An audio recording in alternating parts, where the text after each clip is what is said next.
Hello, good afternoon and good evening, ladies and gentlemen. Thanks very much for your joining today's webinar. This is a combined APOA Hand and Upper Limb Society and Trauma Society webinar. And today we called very important faculty members from APOA societies to answer very important questions of upper limb trauma.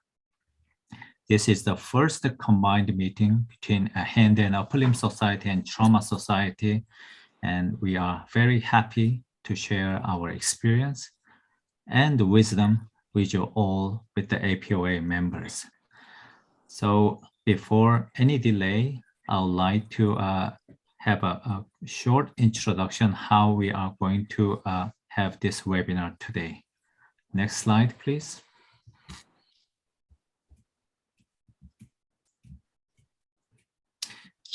The total webinar is 90 minutes, and first session, shoulder, next elbow, and third hand and wrist section.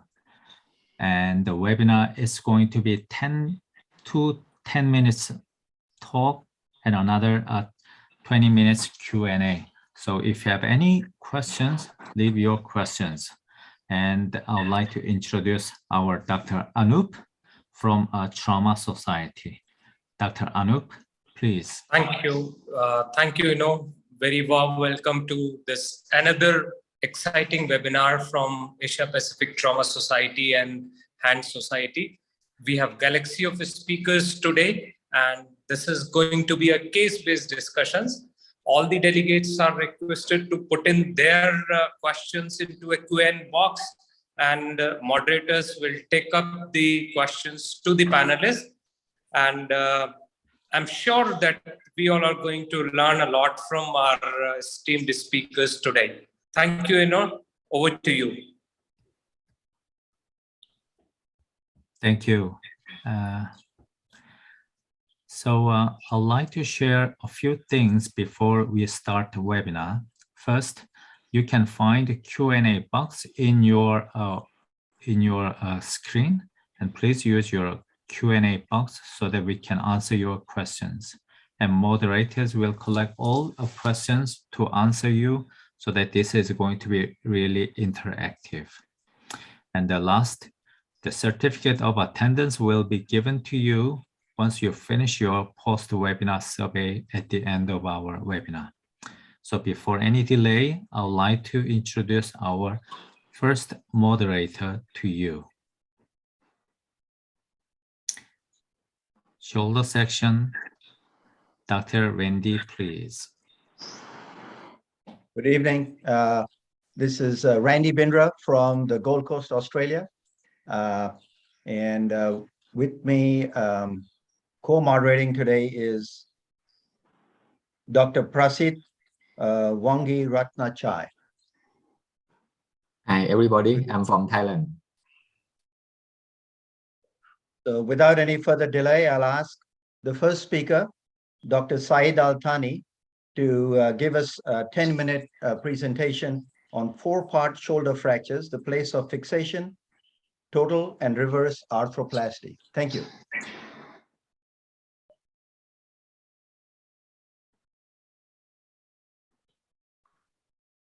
Thank you, Randy.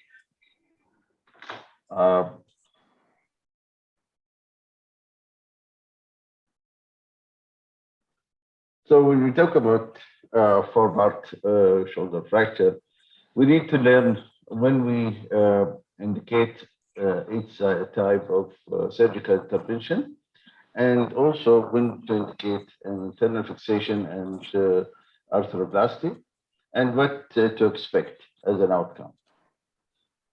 Shoulder has a unique problems. It has an anatomy which is a complex between bone and rotator cuff, and also classification is some sort of difficult, not straightforward like most of the other fractures. And vascularity is an issue here with the potential of avascular necrosis. Are we dealing with the same fracture across age? I think no, because we have 2 different pathology. We have elderly patient and we have young patient. young patient, it's high force energy, they have good bone stock, they are high functional demands. We need to restore their function, we need to preserve the head, we need to get them back to their activity level. Elderly, they come with its own package, lower bone, low functional demand. What we aiming from their treatment is elevate the pain and restore function. So when you look at the function is important for both, depends on their level, but also demand is different. How we decide to do an RIF or arthroplasty? There's multiple factors, fracture configuration, bone quality, age, hand dominant is a plus or minus, activity level, and general health of the patient. So when we look at this young patient with this comminuted fracture, but it's a valgus impact, and we did an open reduction, internal fixation, which was successful, especially when we use an angular stabilized plate. We can augment it with a suture to repair the tuberosity with the cuff. And when we look at the multiple study, this is a recent study in the injury, which is meta-analysis, which shows that RIF has a high improvement in DASH and VAS score, although it is a complication like a percentage of redo when it failed. Why it failed? We have different reasons for failure. Blood supply is one of them, avascular necrosis. As we know, if you go back to the anatomy, we know that the posterior circumflex contribute about 64%. That's why we need to watch for the posterior medial calcar and to look at that with the CT scan to see our anatomy prior to fixation. Again, Hertal criteria for avascular necrosis shows that these figures will have a 97% risk of AVN, calcar less than 8 millimeter intact with the head, and fracture through the anatomical neck, as well as a medial hinge disruption, which is again the posterior medial. When to consider forward? Again, if you look from what I mentioned earlier, calcar intact can be reconstructed, tuberosity can be repaired, bone quality that's amenable for healing, and all preserve the posterior medial soft tissue. And choosing the right approach also, where you can preserve the blood supply to the head, like a minimally invasive approach might help also in preserving the blood supply to the fracture site. When to consider arthroplasty? If you look at this as a superior osteoporotic, it's not gonna, the head is empty. So elderly with osteoporotic, with a calcar broken and low demand, multiple comorbidity, maybe it's easier to go with arthroplasty and move on with their function. What type of arthroplasty we choose? We look at different implant, hemi, total, and reverse. When we look at the hemi and total, they have good for pain relief, function similar to the RIF and non-operative when it comes to the pain and function post-treatment.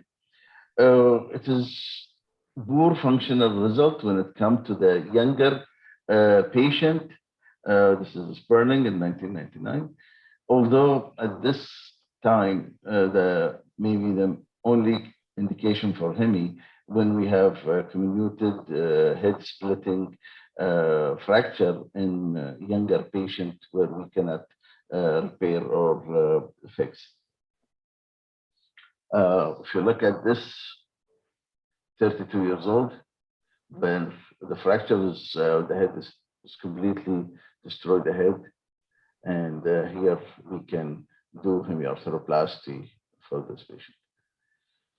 So what is the issue with hemiarthroplasty and shoulder? Functional recovery is unpredictable due to the rotator cuff. And if you look look at the pictures on the right, there is a complete tear of the rotator cuff. Also, the tuberosity migration, when malpositioned 50%, which lead them with poor outcome. And difficult to revision, especially if you use a non-modular implant where you cannot convert it to a reverse easy.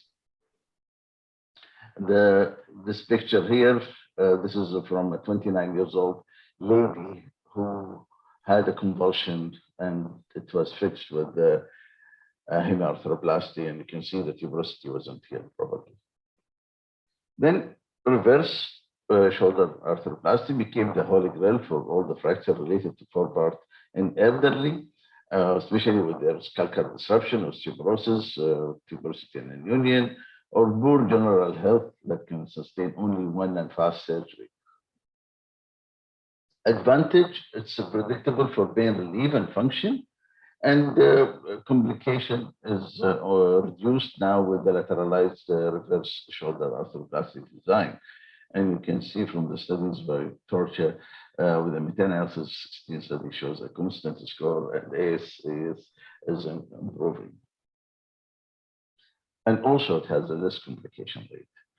The second question, does the tuberosity or manual or resorption impact the result?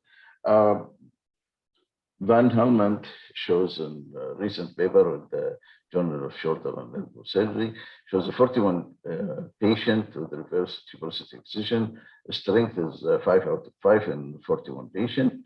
And forward elevation is very good with the range of motion, and the score is also improved. Hemiarthroplasty and reverse. This is another comparison study by Sebastião Forcada. It shows that double-blind randomized control study shows that reverse has much better outcome and function for the patient. Again, this is another meta-analysis shows that hemiarthroplasty compared to reverse has a worse pain and function score and increased risk of reoperation. So in summary, we have a forward proximal humerus fracture has a best single surgery for the patient is the goal, and RAF intact calcar, good bone quality, and active patient. Hemiarthroplasty can be considered on a young patient with unfixable fracture better, and reverse in elderly osteoporotic and torn cuff. Well, I will show you one. We have 1 minute, so we can show you. This is a 54 years old who was intoxicated and fractured both shoulder. This is his right shoulder. And you can see the head is split. And while we fix it with the deltovertebral approach with the valgusly impacted head. And while we operate, we noticed that he's also have a problem in the other shoulder, which was missed. So we did the CT scan and it shows again that the head is splitted. So we take him back another day and we did lateral split with the MEBO technique. You can see the head is split completely. We reduce it and we try to fix it. When you look at the pictures, the picture for the left shoulder is much better than the right. But when it comes to a year later, you can see that because we know it's a head split, it has a high risk of AVN, and you can see that the screws penetrating through the head in the on the right, in the left, compared to well-healed head on the left. So is the shoulder is not a weight-bearing joint. Is the AVN is a problem? At least we restore his bone. So in summary, this is MEBO approach. We keep the fracture aligned together and maintain the biology. If it's not reduced in the hour, it will not reduce later. And shoulder fracture dislocation is a high risk for avascular necrosis, especially with the head split fracture. Thank you. Thank you, Dr. Altani. I had one quick question from one of the audience members. They were asked, in a comminuted 4-part fracture, Does age decide if we have to go for arthroplasty, or is it only the fracture pattern?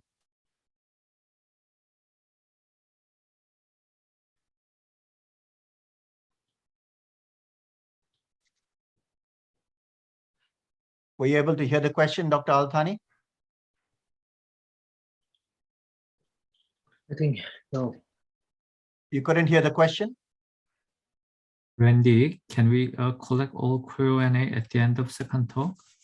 Let's do that. Okay, Yeah. thank you. Okay. Thank you, Professor Altani. I think we will move on to the next topic. Talk about if the fixation or the replacement is failed, what to do next. Next speaker, he finished clinical fellow in shoulder and elbow surgery from the orthopedic department, Asan University. Please welcome Professor Ashi from Mumbai, India, please. I need to share my screen. Yeah, thank you.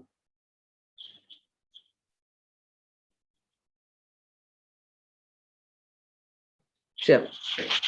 A very good afternoon, ladies and gentlemen. I'm Dr. Ashay Kekatpure. I'm very grateful to Asia Pacific Orthopedic Association for giving me this opportunity to discuss a not so common scenario where, in spite of our best reasons and intentions, we'll end up in a situation where our nicely done surgeries fail. So I come from India. To be precise, I come from the very center of India. We have got a the 0 mile in India. This is Nagpur, where I'm an associate professor in a university here, along with my own private practice. So as Professor Altani has rightly pointed out, the right patient and the right surgery is mandatory for your selection in a 4-part and a given situation. And patient factors, they matter a lot whenever you are doing a proximal humerus. But in spite of all these intentions, sometimes the osteosynthesis and orthoplasty doesn't go the way we have planned it. But I would like to say that not all failures are created equal. When I say this, what I mean is that there are failures which were avoidable, and there are circumstances which were unavoidable. So in spite of a nicely done surgery, if the patient factors don't allow and your osteosynthesis fails, that is under some of the unavoidable circumstances or complex scenarios. So we have to have some strategies for learning from these failures and need to ask the pertinent questions as why and how this particular implant or prosthesis have failed. And we need to base our strategies and learning from these cases and develop a basic tenet as to manage the patient and give whatever is the best for the patient. And therefore, we can make some sense or some order of this chaotic situation of a failed primary surgery or a failed primary osteosynthesis. So as I said, the primary tenet is that primarily we have to balance or make a balance between the patient expectations and available resources. Now, available resources, because I come from India, we are a developing nation of 1 billion, 1.2 billion people. We have scarcity of resources, so we have to give or deliver the best possible scenario, best possible case scenario in a failed implant to a patient who cannot afford even a single surgery. So we have to understand the spectrum or reason for failure. So whether it is the implant which has only failed, which is slightly a easier scenario to deal with if there is no side-by infection, or the patient factors are pretty reasonable and they are on your side, or is there a triology where the implant has failed with an infection with a comorbidity of patient factors? So I'm going to present 3 different cases where we are going to see each scenario of failure, like whether the implant has only failed, whether there is an implant with infection, and whether the patient factors are involved. So what are the options once we come across these situations? So we have got huge amount of literature talking about revision osteosynthesis, orthoplasty, single stage revision of orthoplasty, 2-stage revision of orthoplasty, use of prostalac fusion and excision orthoplasty. So we are going to consider 3 different scenarios and let us see whether we have done justice in our cases. So this is case 1. This is 11 months old proximal humerus fracture. He was nicely fixed in the initial surgery, but sustained another fall. So this was unavoidable complex scenario, as we have seen. So the case of a broken implant. So it was a pretty straightforward, a day-to-day occurrence in a setup which we work. We have to remove the implant. Go ahead. It was an implant failure without any infection, and the patient was fairly young. So we went ahead. put a bone graft, did a revision surgery, put the plaque in on osteosynthesis, and it is a pleasurable day in the OR when you able to see after this, when you are able to see this at the end of a surgery in this particular fracture. So the patient went on and healed well. So this is a case scenario where only of the situation with proper planning, with a bone graft and a revision osteosynthesis. A case 2, a slightly complex scenario where we have a 52-year gentleman operated 2 years back for a proximal humerus. He's a tailor by occupation. And as Dr. Altani has pointed out, that the posterior circumflex, if it is compromised, is result into AVN. So he had AVN with screws protruding inside the shoulder and painful range of movement in all activities of daily living. So we went ahead, and in this particular case, there was no issue of affordability. He was able to afford a revision surgery and an expensive prosthesis. So we were able to put a reverse. So we had a satisfactory outcome in this particular case. Now, let us increase slightly complexity and add the other 2 factors of infection and patient morbidity. So a 54-year-old gentleman operated for a proximal humerus fracture, presented with a discharging sinus for 3 months with implant in situ. So what do we do? What do we do in this case?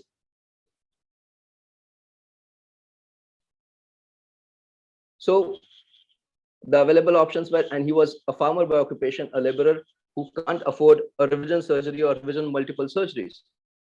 So here everything was done right. Still, in spite of that, infection and an implant failure. This was his pre-operative passive range of movement. Flexion was limited to 45 degrees, extension to 10 degrees. He couldn't do his activities of daily living.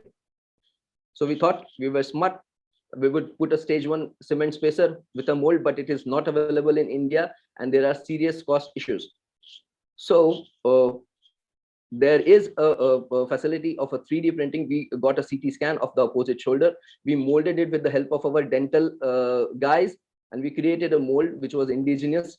And then we implanted the Prostolac based on a tense nail. And these are his immediate post-operative passive range of movement. Flexion was 0 to 150 degrees. Extension was 0 to 50 degrees. External rotation was up to 90 degrees. And this is his post 2 years follow-up. Now, we have taken a proper consent of revision or revising it to a stabler implant, but the patient doesn't want removal of his Prostolac. He's back to his all farming activities. He is using the trick movement of his scapula for doing his activities, but he is happy. Now, why Prostolac? Why Prostolac? This is a very widely published study, and usage of Prostolac, antibiotic coated acrylic cement for the treatment of infection of shoulder orthoplasty by John J.P. Warner from the Boston group. And they are saying that Prostolac works because it maintains the appropriate periarticular soft tissue tension, preventing capsular and ligamentous contracture, also eliciting high local concentration of antibiotics. At the same time, there have been some reports of osteolysis, but it works in scenario. Shoulder being a non-weight bearing joint, it can definitely help with continuation or retention of this Prostolac. So these are the indigenous mold created by that group, and they are good for 2-stage revision surgeries in case they experience infection after the primary orthoplasty. But we were able to extend or extrapolate this use in a failed osteosynthesis. So this is a case 3 where everything was done right. According to the surgeon, it failed. The primary surgery failed. He went ahead and he did a revision with a hemiorthoplasty device, which also failed, and the patient came with pain and infection, and there was a discharging sinus. So another farmer by occupation, a lady, a frail old lady, implants not available. So we went ahead and did an excision orthoplasty. And this is her 6 months results.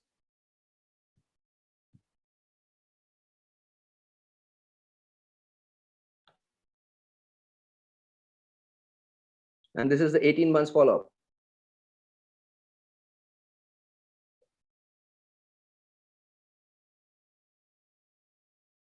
So she is at least able to carry out her activities of daily living and able to do her work with the available resources which she had at her disposal. She's able to continue her life, day-to-day activities. So take home message, we need to understand In the case of a failed osteosynthesis, what is the bacteria, the patient, the type of infection, local soft tissue, and most importantly, the surgeon and the resources which are available to us, and deliver what is the best possible thing for that patient. So take home message, we need to get it right the first time. We need to learn from our failure. Prostalac is a viable option in shoulder in a cost constrained scenario, and excision orthoplasty serves well in well indicated patients. Thank you.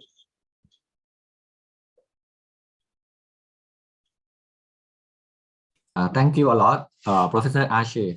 The next 20 minutes is for the question and answer. Professor Landy, please ask again about the previous. Yeah. Yep, thank you. So one of the questions was, in a young person, is it purely in a 4-part fracture? Is it the fracture pattern or the age that determines whether you will do an arthroplasty? What's your feeling, Dr. Altani? Well, I think if you look, it's multiple factors that contribute into the decision. It is the fracture pattern, fixable or not. For a young man, or a woman, I will give an attempt of fixation all the time. Even if it goes to AVN, that can be dealt with later with some sort of arthroplasty. Or if it's not, this is what I said early, shoulder is not a weight-bearing joint. You can get away with things in the shoulder, like this lady that was shown without humeral head, that she's able to function. And I had a couple of patients that get infected after a reverse and severely osteoporotic. So the upper 10 centimeter of her humerus is not there, and she didn't require any revision for the last 10 years. She's functioning very well, and she's happy with her activity. And so she doesn't want to have any surgery. So you can get away with a lot in the shoulder. The bottom line, for a young man, you have to give them a chance of fixing, and if it's not failed, then you can look after that later on. But it's multifactorial. It's not one factor only. Okay. Professor Altani, I think another question is connected to the first one. Yes. Somebody wondering that how about the H&UL classification? Is it still a good prognosis for the AVN right now or not? Yeah. Well, it is. It gives you some clue, but it's not formally predictive. The reduction of the fracture is more important than just the criteria. It gives you some clue, but I will not use it 100%. Mm-hmm. Ashe, do you feel? Yeah, sorry, Ashe. Yes. Some of the questions, a couple of questions, similar theme. They want to know: is the greater trochanter critical? Is the head critical in getting things lined up correctly when you're doing an internal fixation of a 4-part? Well, it is like a Lego. You have to put the puzzle where you have to reconstruct the least comminuted site, and you build up the block belong to that. And I find that using lateral approach for this preserve my blood supply and dissection when it comes from the subscapularis as well as from the infraspinatus posteriorly, so I can go directly to this fracture, and I can do minimal tweaking to reduce it back without doing a major dissection by doing the delta pectoral, although that can be a surgeon preference, but trying to minimize the soft tissue dissection. Dr. Kekatpure, any thoughts on that? Yeah, as Dr. Altani has pointed out very nicely, for a revision for avoiding that AVN, we need to be very meticulous with our dissection. But I mean, of course, it is a surgeon preference. It's a delta pectoral approach, which I usually and mostly use. Second thing is that if, I mean, as I pointed out in the first case of the broken implant so you need to be ready with the bone graft for the possibility of use of a bone graft. There is a question, I think, which asks whether the use of a strut or a bone graft which is necessary for elevating the head, for getting the right, how can I say, the puzzle together. We need the greater tuberosity at that particular level, slightly about 1.5 centimeters lower than the head. Then only then we will be able to get the abduction properly. And of course, the parachute sutures, those they really help us getting our fracture together in a 4-part case. So you consent your patient for a strut, you mean like from the iliac crest or fibula? What is your preferred choice, or do you use allograft? No, we don't use allograft. I consent them for a fibula strut most of the times, as well as iliac crest. I use Depending on the kind of allograft. I use allograft all the time. I don't like the second site morbidity. I use it as different. I use it as a strut to build up the, especially in osteoporotic patient, especially in 2-part when you need some good fixation for your screws. If it is, I need to fill the cavity, I use some bone substitute with the bone chip to fill and impact that crunched cancellous bone from the fracture to fill the defect and keep the head not to go into, elevated. And I use some K-wires initially to keep the height while I'm making a window or fracture cause the window for me to fill it with the bone, it will be better. Okay. The next question for both professor. If we decide to do the fixation for the humeral fracture, what is different between the IM nail or the locking plate? Can I take this question? Yeah, I mean, if we decide to do the fixation of the fracture, any issue that you will think is should be the IM nail or the locking plate for the fixation of the proximal neural fracture? Yeah, IM nail sometimes, I mean, there is a very well recorded study by AO group also that it is the chances of a revision or a failure are higher with an intramedullary nail as compared to a Philo's plate.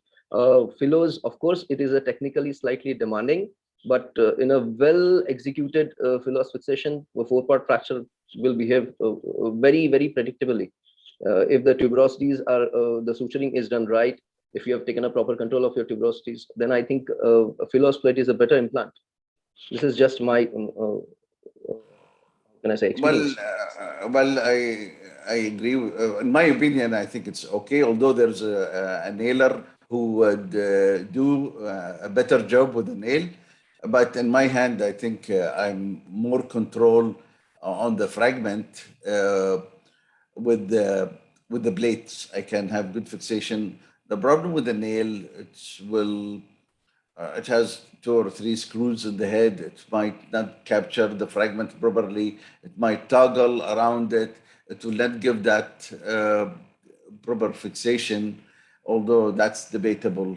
There's a very good surgeon who will do a nice job with the nail. There is another technique which is coming up from the UK group. Sorry, I think you can do a hybrid fixation. There is the palm tree technique which is being very much popularized. You can use a J-wire fixation for elevation of that depressed head, and you can use a Philo's plate to supplement that J-wires. That is a hybrid technique which can be used in a porotic patient where I mean, there is, how can I say, is a golden mean, but intramedullary nail per se, I mean, I think it is very much debatable. What do you say, Dr. Binder? Yeah, no, I agree. I think this hybrid fixation is an interesting technique. We have used a 1/3 tubular plate sometimes inside the medullary cavity with an external plate instead of a fibular strut. In an acute fracture, it's an option as well. You know, the $1 million question, and somebody has put this, is what is your definition of elderly patient? And that is a moving target. Saeed, Well, WHO said the youth age is until 65, and I go with that. So, Okay. but when it comes to the question, I think it's a functional. If somebody who's severely osteoporotic, even if his age is 50 and he's severely osteoporotic like an 80, I will treat him like an 80. It's a functional age as well, not just by number. Mhm. Okay. Professor Ashe, how about in your practice, what is the cut age that you will do the fixation or the arthroplasty? Uh, uh, uh, Sorry, I didn't get it. Can you please repeat the question? Yeah, the same What is the question. credit? The same Yeah, the question. elderly Okay. for you. Yeah. Yeah. 62. I mean, 62. arbitrary pointing out, like as Dr. Altani has said, more of a functional thing. Yeah. We see farmers 62, 74 years of age, functioning very well chronologically, much advanced in age, but very much younger, good bone structure. I will go ahead with fixation. Okay. But as My we have, eldest patient that I did an ORIF for Bart, it wasn't that displaced, but she was 85.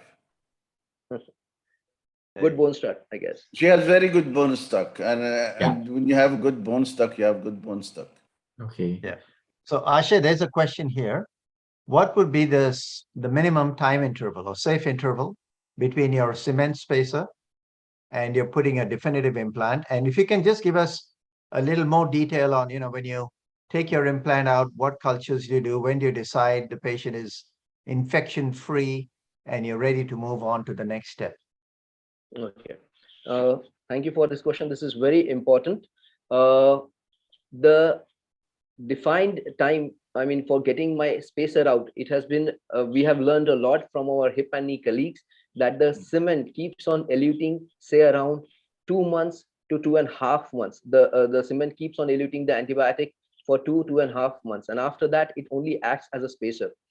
For taking out that, I would do a repeat ESR and CRP. And if the levels, if the ESR is less than 20 and the CRP levels are less than 10, then only then I would consider with some doubt that the patient has become infection free. But we are dealing with shoulder. We have the most common bacteria is P. acini, which is a slow growing bacteria. So even if I'm doing my spacer removal, I will warn or to tell the patient or taking proper consent that we may need to do a re-spacer surgery, and I will send a sample at the time of the surgery for a gram stain and a frozen section. If I see that the number of polymorphs are less than 10 per high power field, then only then I would consider the patient free intraoperatively. If I've got no culture growth when I'm doing my primary surgery, when I'm putting the spacer inside for one more time, then only then I would consider the patient as infection free, and I would go ahead and remove it. Another question for Professor Ashe. Is there any role of the arthrodesis for the case in your practice? See, for getting a good orthodosis, there should be no infection.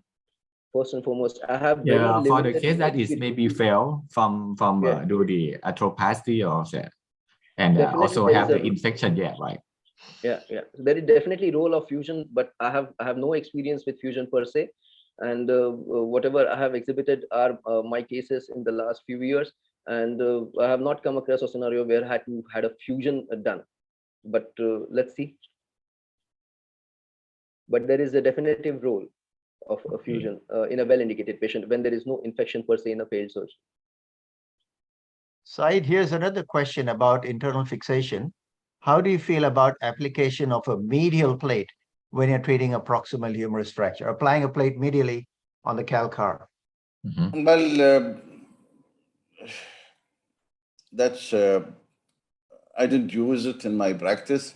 I think that will require a lot of dissection, disturbing the blood supply. I can see putting a plate internally instead of the strut. And we do that the same with the other lower extremity, and especially prosthetic fractures. We do that, and they do it in the knees, not just on the shoulder.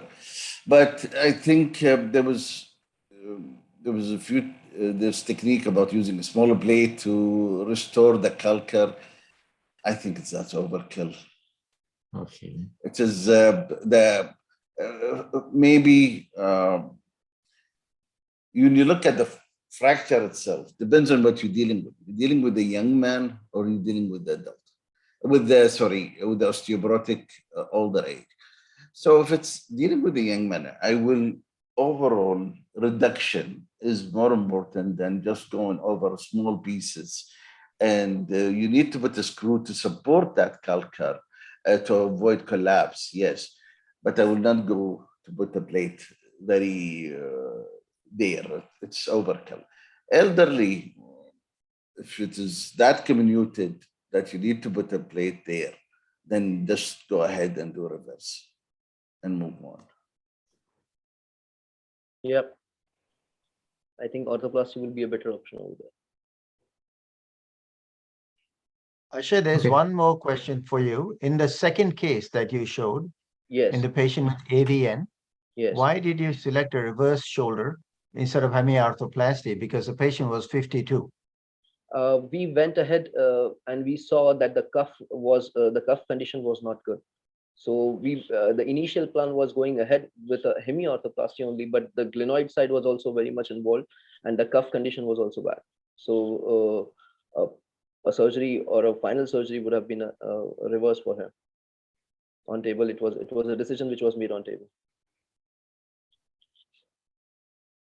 So unfortunately, we are not able to get a good MRI with the processes or any kind of a osteosynthesis in situ. So it becomes very difficult to really see the rotator cuff. And moreover, functionally, he was very much in pain. He was not able to do any kind of active abduction. Okay. Professor Altani, there is one question about the technique to use the locking plate. Some doctor wondering that how about the idea that we fix the plate to the head of humerus and the tuberosity first, and then we fixing the plate to the shaft. Did you do like that or different? Yeah. Well, I do lateral approach. So I pass the shoulder, the plate under the axillary nerve, and then I put one K-wire in the head just to judge my height of the plate and the head and make sure that I didn't lose it. Then I open a small incision distally in the shaft and I realign my plate, realign my fracture, put one screw distally just to control the height and control the length and the reduction. Then if I'm happy, I put a second screw distally to control the rotation of the shaft. Then I go and finish my screws up. Then I finish the third screw distally. So I go up and down. I keep the incision up and down open, but I feel my axillary nerve and I pass between the bone and the axillary. Yeah. Professor Ashe? Yes. I would like to ask the panelists, or if I'm allowed to ask, how easy it is always to, in case a bad scenario, to revise osteosynthesis done from a lateral approach. How easy or difficult it is? Or do you use the same approach to revise your osteosynthesis in case there is a screw breakout or something like that, or implant fails? Well, you can use the same approach. You have to know your anatomy. You have to know where's your axillary nerve, and I like the approach. You just open completely the whole incision as one, see your axillary nerve protected, and just do a minimal dissection of the scar tissue, take it off the plate before you remove your screws. So in my case, I'm very much used to the deltopectoral approach. So I use a deltopectoral approach with the CM on the opposite side. So it really aids it. And I use the liver technique in case liver the head up, and then all those maneuvers which we have to use and try. I first and foremost thing which I do is that take control of the tuberosities. Take control of the tuberosities with a number 5 ethibond, and in some cases which I feel, I use a fiber tape. So, and then use that tape and pass it through the Philos plate, and though that gives a real good sense of fixation, and somehow that helps me in positioning my plate optimally whenever I'm putting in a 4-part or a 3-part proximal humerus fracture, and then putting the screws first and foremost, getting the plate exactly aligned to the bone, and then filling the proximal holes and the distal holes. So that really helps. Those tuberosity controls, they matter a lot. Delta pectoral is a gold standard, and it's been there for many years. It is just, as I said earlier, it's a surgeon preference. I feel more comfortable with the lateral approach. In my hand, I do both approach in certain cases, especially if the bone quality is good.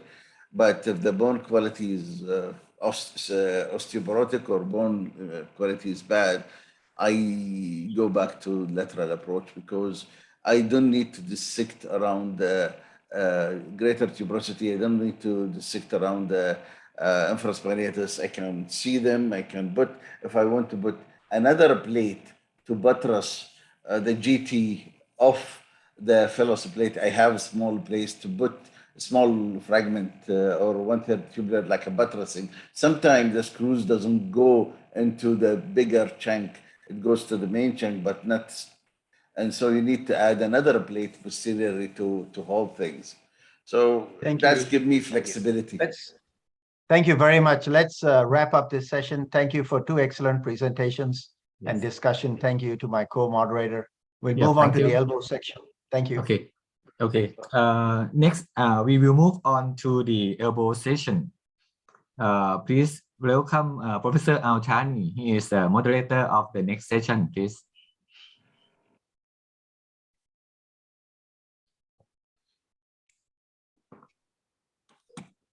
So I would like to welcome Professor Christian Feng from, he's the Chief Deputy of the Division of Orthopedic Trauma and Clinical Associate Professor and Honorary Consultant.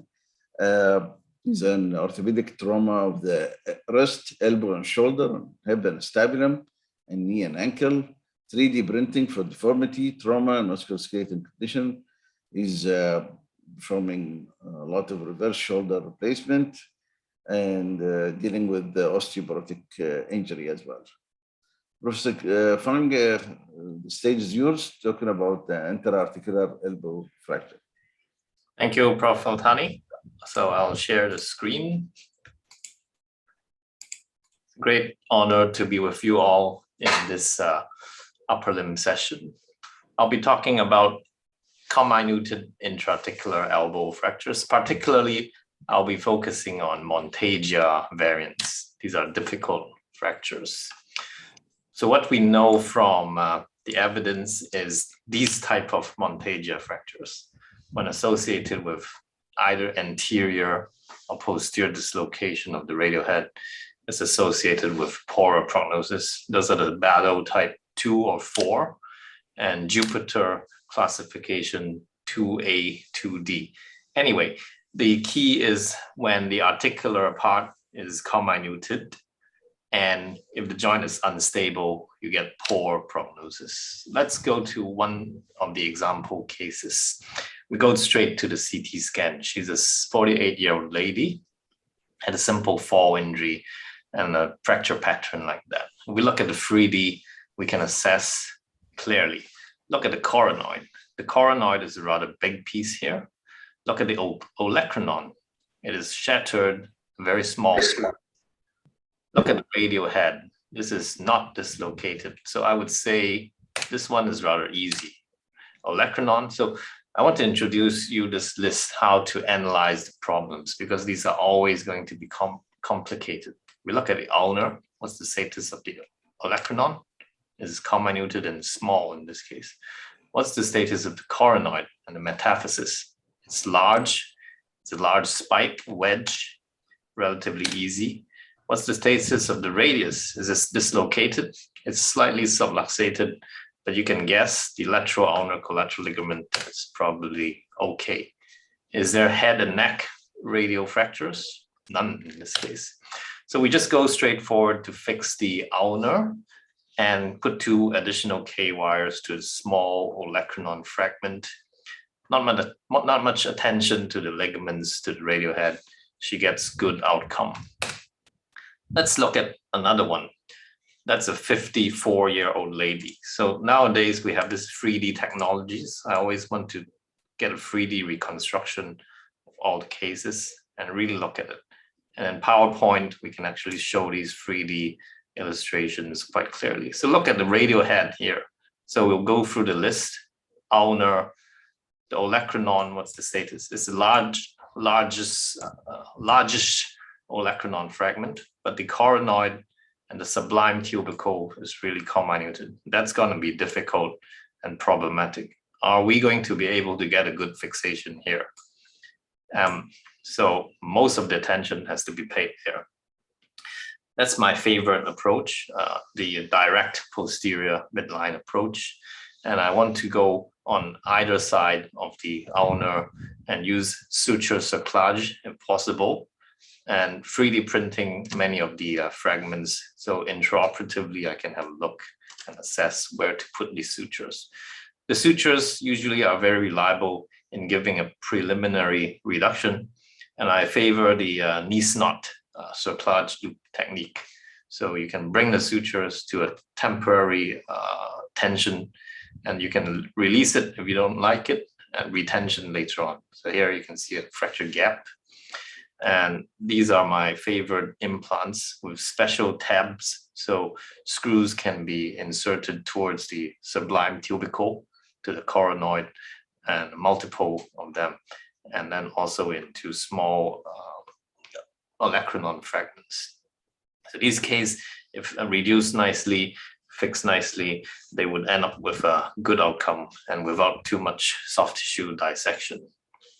So the key is really to analyze each of these cases. That's a 46-year-old gynecologist. So we look at, again, at the 3D assessment here. So we go through the list again. Look at the ulnar side first. Look at the olecranon. It's a really big fragment, so this is easy. But look at the coronoid here. There's a smaller medial, radial side of the coronoid and a metaphyseal fragment. So much attention has to be paid to these 2 fragments. Firstly, not to detach the ligaments, the anterior capsule. Secondly, really to get a good reduction. And when we move to the radial side, it is really a partial fracture of the head. I think a couple of headless screws should do the trick here without a replacement. You see that if most of the radial head is intact and it's not posterior dislocated tendency, it's stable. So these are fixed in a way, similar cerclage sutures to reduce the metaphysis, radial head screws, and then also fixing the ulnar. Mind you that towards the end of the surgery, I discovered the LUCL is not particularly absolutely stable. So we add in 2 more suture anchors to reduce it. Let's go to a more difficult example. 83-year-old lady. This one is a really small coronoid type. So these one will require entirely different technique. Again, go through the list. Look at the olecranon. It's smallish, but still fixable with screws. The problem comes with the coronoid here. Multi-fragmentary, very small. You can't really put a plate in there to hope to stabilize it. And the radial head is gone.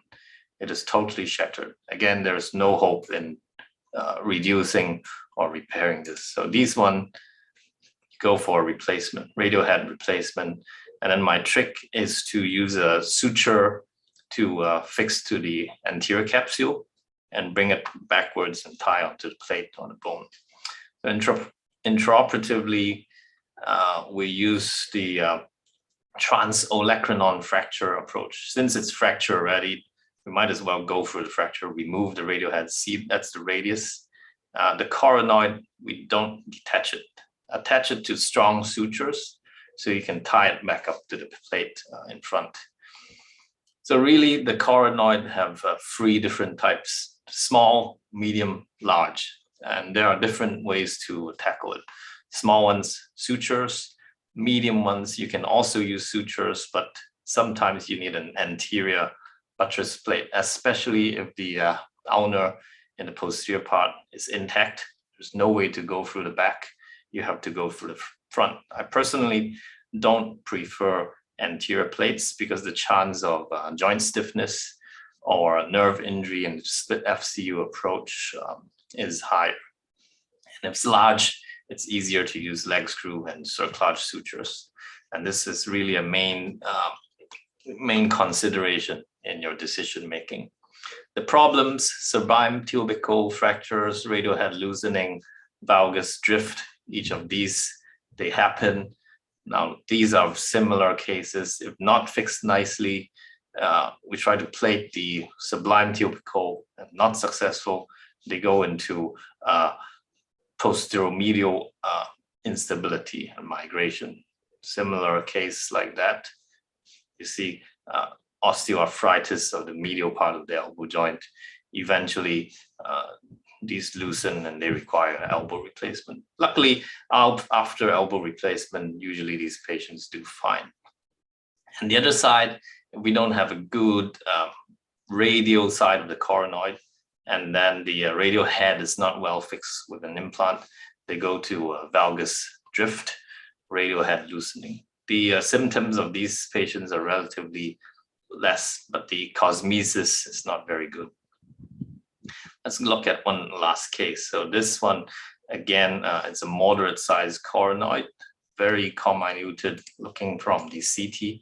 But if we analyze systematically, the coronoid, the olecranon tip is not that bad.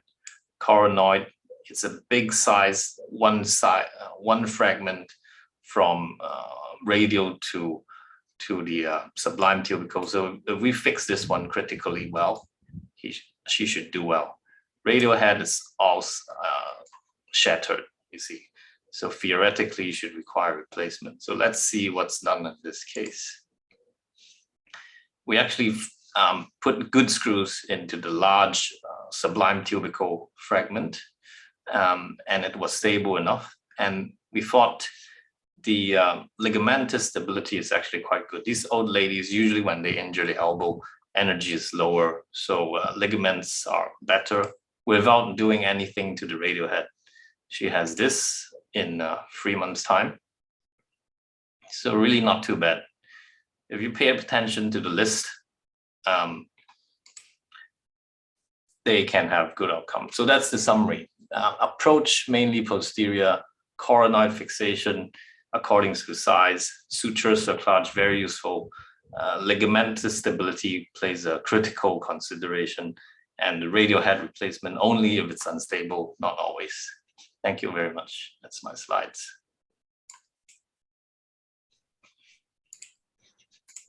So thank you for Dr. Christian. So now we move to our next speaker, Dr. Yong Kwan Ko. He is an associate professor at the Asan Medical Center at Seoul. He has a highly active in academic work, has so many publications, and he also at the editorial board of the arthroscopy journey.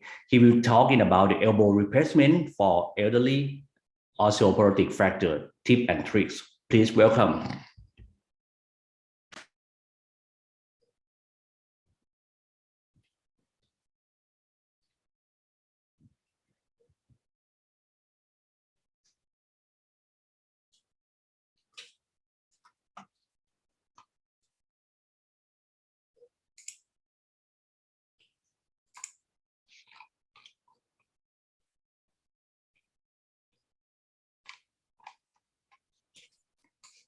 Professor Ko, you are muted. I'm sorry. Good afternoon, everyone. I'm Kyung-Hwan Go from Seoul. My talk is the tips and tricks for elbow replacement for elderly osteoporotic fractures. But in the first place, can we justify the total elbow arthroplasty for fracture? How many total elbow arthroplasty have you done in a year? In my practice, actually, I perform 3 or 4 total elbow arthroplasty per year. So the cases for total elbow arthroplasty for fracture are extremely rare in my practice. The key message from my talk is not the tips and tricks for elbow arthroplasty. Actually, in cemented fixation of total elbow arthroplasty, osteoporosis is not a big deal, and probably total elbow is much easier than osteosynthesis. However, arthroplasty for fracture should be reserved for the final salvage because we need lifetime limitation of weightlifting in total elbow, and we need lifetime surveillance for further complication. The only tips I think for total elbow arthroplasty in fracture is you can use triceps on approach. With this approach, your rehabilitation can be accelerated. So let's take a look at the outcome of total elbow arthroplasty in fracture. This is the first report of total elbow arthroplasty, which was published in 1997 by Dr. Moray et al. In an elderly patient. They included 21 elbows with 10 rheumatoid arthritis, and they suggested that total elbow arthroplasty can be an alternative form of treatment in severely communicated fracture. Several studies also reported excellent and reliable short-term outcome with the total elbow in elderly distal humerus fracture. This is the study comparing total elbow arthroplasty and osteosynthesis. This is the study by Dr. Marco Frankel, which is one of the most famous shoulder and elbow arthroplasty surgeon. He reported an excellent outcome in total elbow arthroplasty and suggested total elbow is better. Another study by Dr. McGee, he also reported a better clinical outcome, less surgical time, less reoperation in total elbow arthroplasty. At this moment, let's review radiographs in previous those studies. Do you agree the indication for total elbow arthroplasty for first 2 cases? And are you happy with the reduction and fixation with these radiographs? Are you happy with the fixation with this fracture pattern? Do you agree the indication for total elbow arthroplasty in this fracture? Also, are you happy with the total elbow in this fracture pattern? Are you happy with the fracture fixation in this case?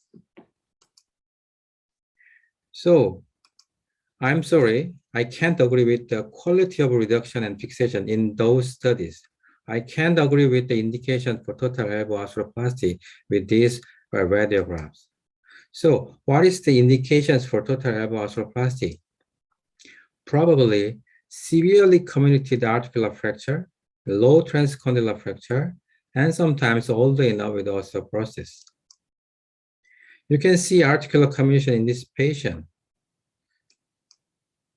But without osteoporosis, articular comminution can be overcome with the help of a multiple K-wire or screws or provisional plate fixation. You can overcome.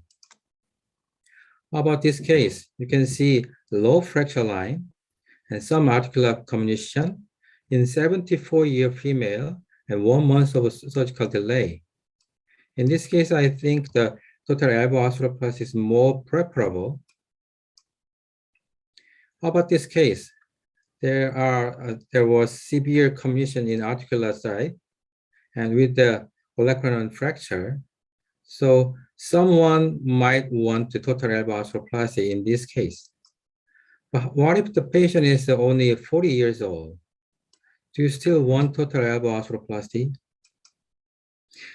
Total elbow arthroplasty at 40 years old might mean lifetime restriction of weightlifting or daily activity, and there may be some need for lifetime surveillance for complication.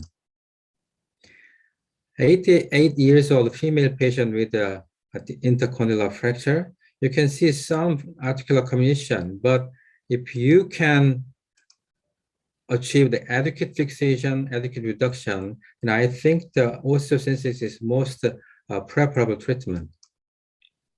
You can see another aspect of a total elbow. This is a 10-year follow-up study. Beside the clinical result, they included 37 cases. Among them, 23 died. Only 13 cases can be assessed. Another study including 42 patients. After all, at final follow, only 10 patients can survive for the final assessment. So the total elbow arthroplasty might need lifetime surveillance, even if even you can acquire some similar functional outcome with the osteosynthesis. You might need lifetime surveillance for complication like infection, fracture, or loosening. You can think you should think about another burden of a total elbow. You should keep lifetime restriction of weight lifting less than 5 pounds. So recent study comparing total elbow arthroplasty and osteosynthesis suggests another aspect of a total elbow arthroplasty. They suggest the osteosynthesis is better than total elbow in terms of a later complication. Another study, similar range of motion functional score, OLIF, all union, no conversion, but total elbow arthroplasty showed 63% of reoperation. So osteosynthesis might be technically demanding, especially when there is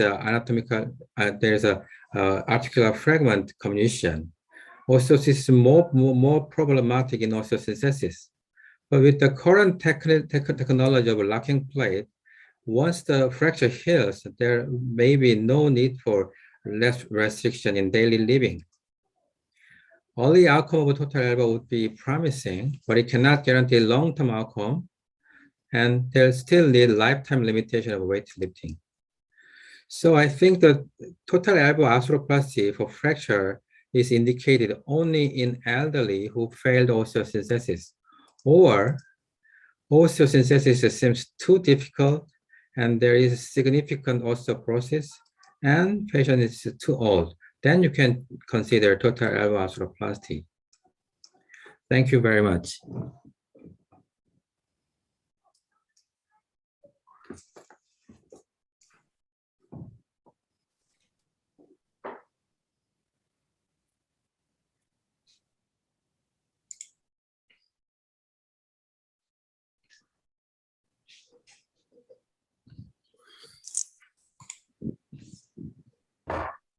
So, I think it's up to the Q&A sessions for us. Maybe I will bring out the questions. Okay, so I will ask the question first for you, Dr. Christian. So I got a question from the floor, from our asked about how do you manage about the ulnar nerve when you deal with the fracture? I see that from Dr. Lee, the question about ulnar nerve. Yes, in the old days, I used the split flexor carpi ulnaris approach to go to the coronoid medially. The problem is with the ulnar nerve. You see it, and then some patients have late ulnar nerve problems because of the scarring. They don't come immediately post-op. They come 3 months, 6 months down, 9 months down the line. They have this strange numbness. And even after you release it, it doesn't really work.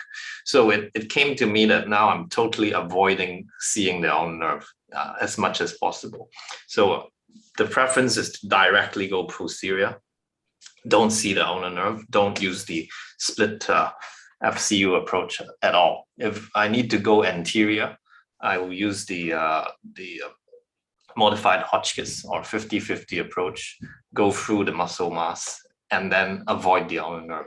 I think this way, we actually avoid most of the ulnar nerve problems altogether. So, okay, how about Dr. Ko? Would you manage the ulnar nerve?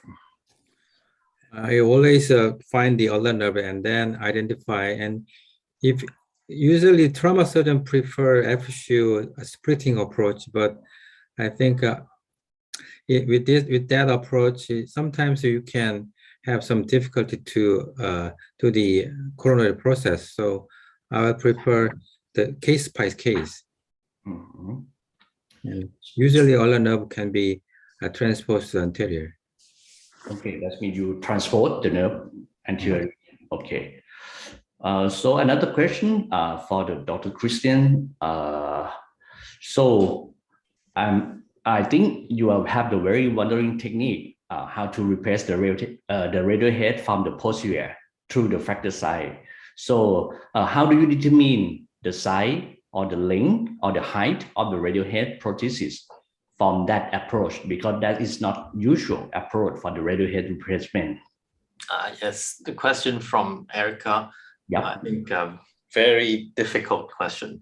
I don't have a good answer. From the lateral conventional radial head, we know we want the radial head to be 2 mm smaller than what you measure and never make it long, always test. And we really look at the fluoroscopy, the X-ray, the joint line in the sublime tubercle and the ulno humeral joint space has to be equal. So we look at the anteroposterior fluoroscopy very carefully and tilt the elbow in a little bit of external and internal rotation, make sure the gap is not widened.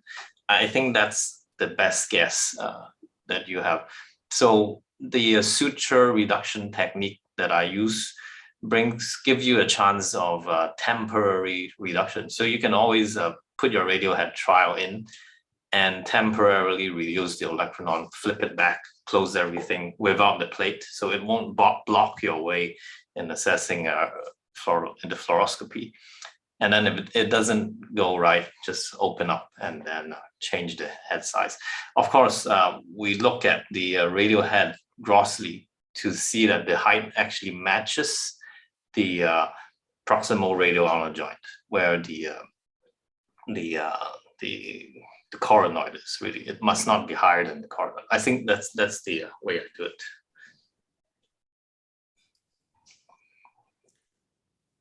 Okay, so thank you. I think we had a lot of questions, so I would try to make it more relation to your talk. Okay. So I think we move to the Dr. Ko about the total elbow arthroplasty. That's another question from the floor. They asked you about how about the total elbow arthroplasty for the very low comminuted fracture in young adult? That is very tough question for you, I guess. Yes. So actually, I believe that if you can fix it and use it, you always should try to do some osteosynthesis. But the problem is you have to decide whether to arthroplasty or osteosynthesis, because your arthroplasty usually need intact olecranon. Osteosynthesis usually needs some osteotomy. That's one problem. But anyway, if it is possible, I always try to reduce the fracture. And at that time, I usually use parallel plating. I think parallel plating is more have advantage for very low transcondylar fracture or something.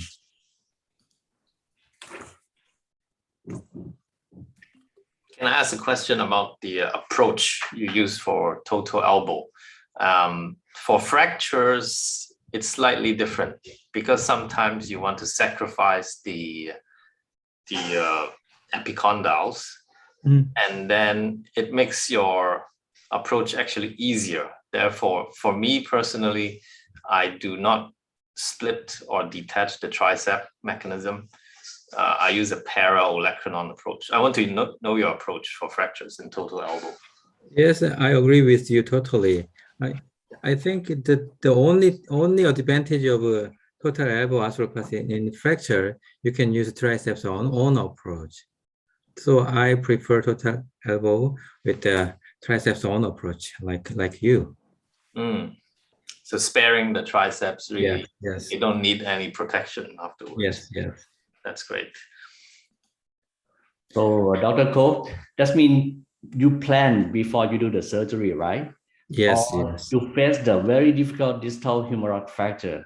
Mm. And how many cases that you change your mind that you should turn on to be just like the total elbow arthroplasty intraoperatively? If I have to decide intraoperatively, I have to prepare 2 implants like a total elbow and orthosis plate. But I don't know. This is a very tough question. So I think we have to do it per case. I don't know. Yeah, I agree with you. That's very difficult question for me too. But somehow situation is difficult. So maybe some of the my colleague, they asked to do just like maybe the trap approach for the fixation of the distal humerus. And maybe if you want to turn to the total elbow, it's maybe much more easier, something like that. How about you? In the case of which we have some problem is a C3 type intercondylar fracture, not C1, C2. C1, C2, you can do it anyway without any detaching of the triceps or osteotomy. But the problem is that this always C3. So in C3, it's not easy to determine before the surgery, I think. But we have to do. Okay, so thank you. So we have another question about the approach for Dr. Christian. What is your preferred surgical approach for the radial head fixation between the Koger approach and the common extensor splitting? Oh, okay. Really depends on the location of the radial head fracture. So if it's more anterior, I use the so-called Kaplan or common extensor splitting approach. If it's more lateral or posterior, I use the Cocker. Problem with nowadays, many of the radial head fractures, they're actually terrible triad injuries. So the Cocker approach is really through the LUCL. And you have a tendency to either damage it or it's already damaged. So that's really depends on the situation. I don't know what are your insights, the other experts here. I have a question, Dr. Fang. Yes. Actually, not every surgeon can use 3D printing like you. So if you can use 3D printing, then your surgery will be easier, but not everyone can use that kind of a technology. So what's your tips for who cannot use the 3D printing in complex coronary fracture? I tell you, 3D printing is extremely useful and is extremely cheap. So what you need to do is go to YouTube and watch how to use free software and convert your CT scan into a 3D model, like what I showed in the PowerPoints just now. You can do it at home or in your office with a very modest computer hardware. Once you have that, you can upload the STL file. It's like a JPEG file in 3D online. So there are lots of printing companies that do prints and they send to your office, mail to your office. This thing can be done in around 3 or 4 days in the cycle, even if you don't have the printer in your office. That's option 1. Option 2, if you do this process, your thought process of looking through the 3D model, you don't actually need the 3D model. Going through it, looking at it, really already gives you the insight of knowing very accurately where each small fragment is, how to put the screw. I think this is extremely important for these complex fractures. Okay. Thank you for a great question, Maybe Dr. Saiz, maybe have some questions.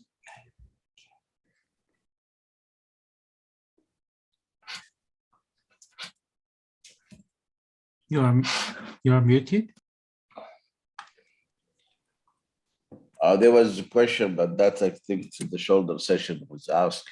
The major problem with the total elbow is the polyethylene wear. So they are asking about the humeral hemiarthroplasty. We talk about it early, that it has a poor outcome and only limited to the humeral head splitting cases.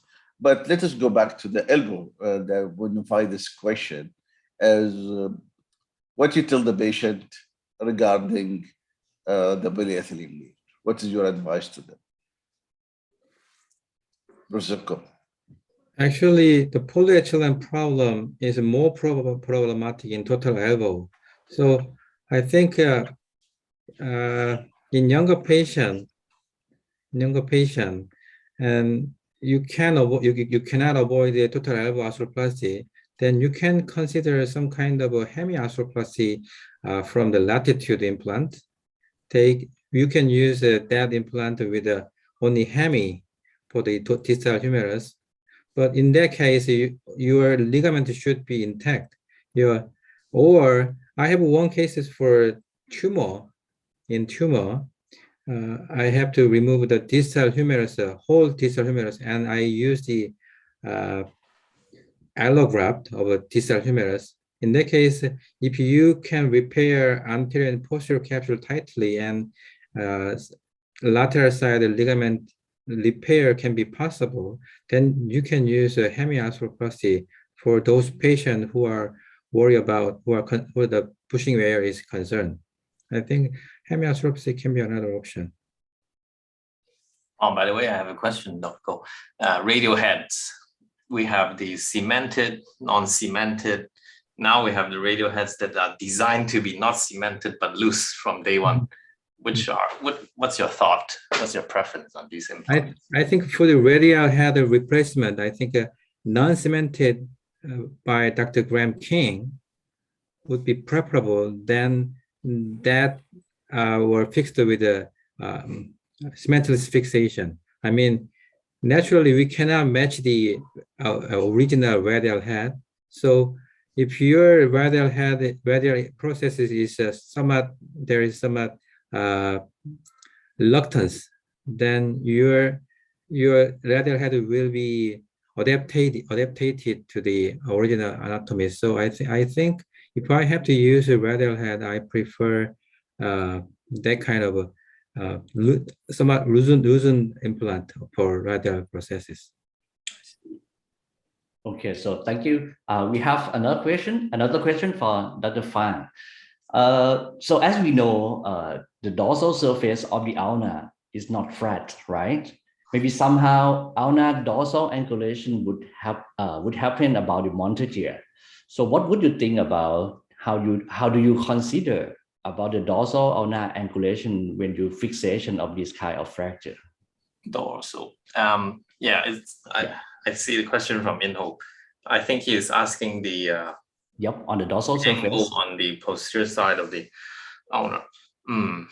I don't really have a great thought about it. Usually it's I try to do it anatomical reduction. So the ulnar in Chinese name is called ruler bone, ruler, R-U-L-E-R, ruler because it's straight. We call it the straight bone. That means the reduction, you should aim at the posterior surface straight, just like a straight line. Of course, if the radial head is dislocated posteriorly or anteriorly, that would affect our decision. We have a tendency to make it more flexed if it's anterior dislocation, more extended if it's more posterior dislocation. But this is really useful only for chronic cases and pediatric cases. Pediatric case, especially those with a plastic deformation. But in adults, I think objective is still straight anatomical reduction. I see some other questions here. One is how I pass the suture around the proximal ulnar in the posterior approach. I use these 90 degrees, we call it Leahy artery forceps. So the ulnar bone is a relatively small bone. We don't really need those femur circular muscles. Using one of those 90 degrees artery, we can pass it from either side of the ulnar bone. So we just need to dig a little bit deeper, particularly in the coronoid. There's also a question asking me how to anchor the stitch into the anterior capsule. Very importantly, the anterior capsule must not be detached from the coronoid bone fragment, because the point of the coronoid is it's the attachment for the capsule, and a stabilizing structure preventing the joint from posterior dislocation. Therefore, if we put a suture there, what my preference is the most simple kind, just a loop and a grasping stitch coming back out. It's more like the Kessler suture for repairing hand tendons. It doesn't need to be anatomical. And if you have a very large fragment, you put it in either side. So going in from the radial side, coming out from the ulnar side, you can put up to 2 stitch and tie it over the plate. Preferably, you put the stitch through the hole in the plate, so there's no chance for the suture to traverse proximally or distally and loosen. That's my answer. Okay, so thank you. I was looking for the questions.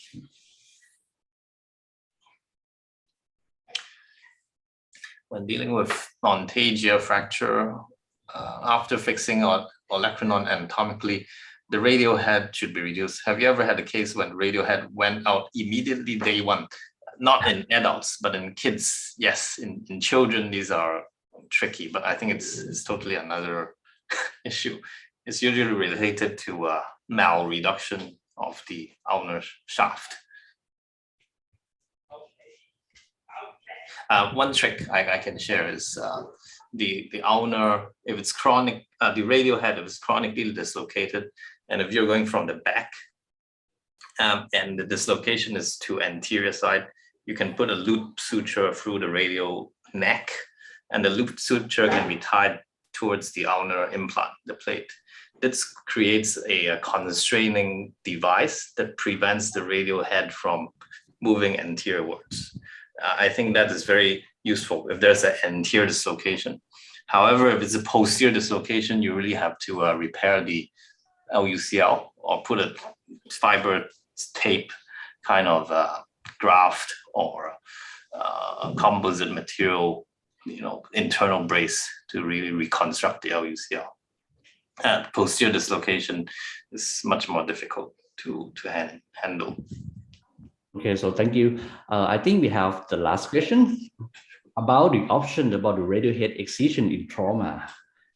What would you think about this option? Maybe both of you. So the questions to me, Dr. Cole. Radial head excision for Dr. Fang. Oh, non-union or AVN. Yeah, excision is for old age, not for young age, because they will have a proximal migration of the radial head. They end up with wrist pain, wrist problem.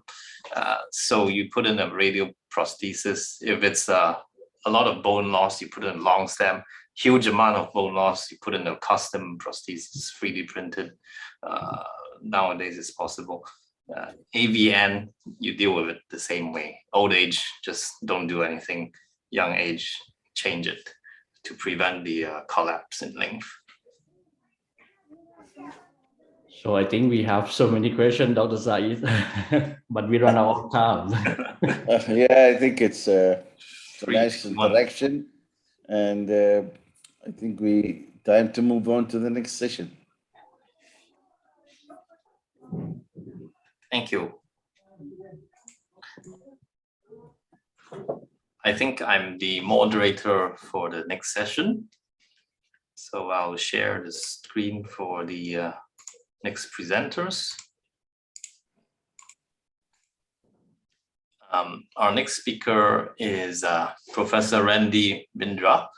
He is a very well-traveled upper limb and hand surgeon, trained in India, UK, USA, and also had fellowship all over the world. He's now practicing in Melbourne, and also the chair of the, I think, Education Commission of the Australian Hand Surgery Society.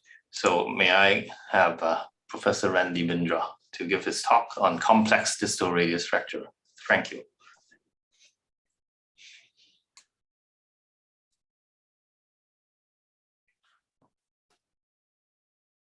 Thank you, Christian. And indeed, this is a great format for discussion. And what I'm going to do in the next 10 minutes is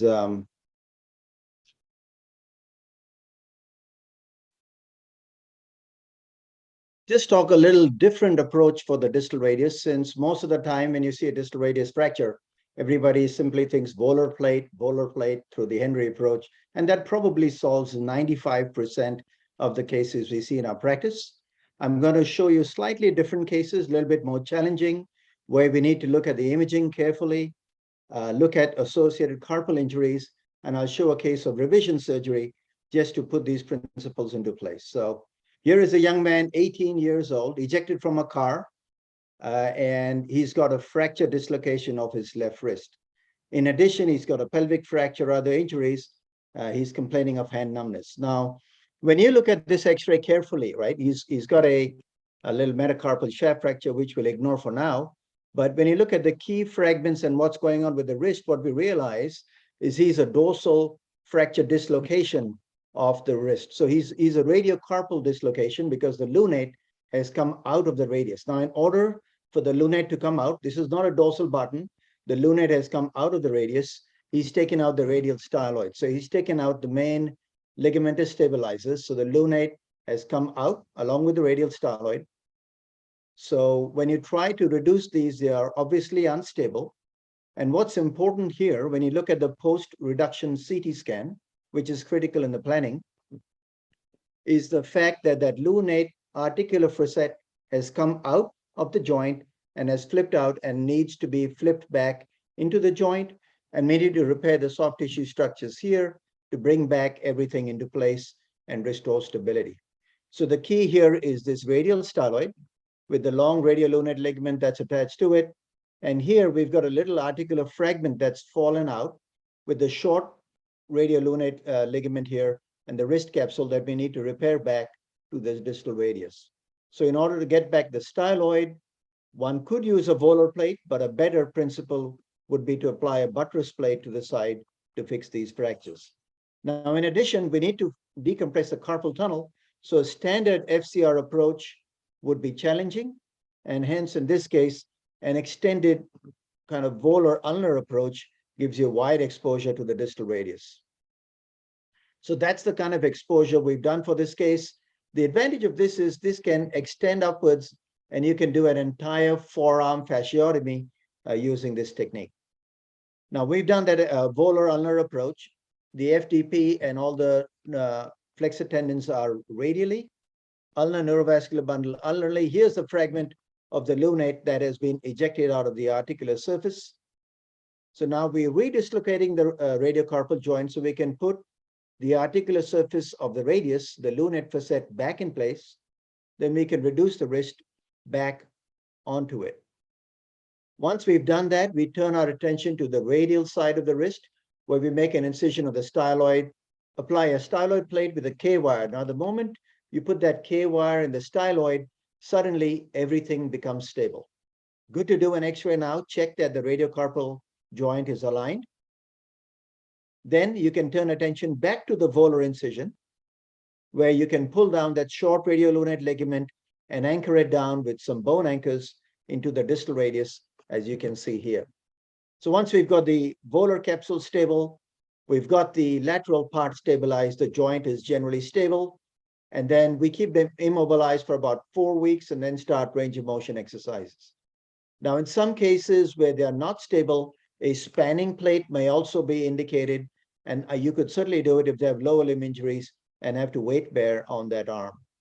Here's the second case now, very similar, but this is not a fracture dislocation. This is simply a severely dorsally disrupted distal radius. You can see the TFC is clearly toned here, but he's got severe median nerve symptoms because clearly the median nerve is tented around the distal radius. Now, the reduction here, as you can see, is pretty good, not perfect, but pretty good. But in a severe high velocity injury like this, not a bad idea to get a CT scan.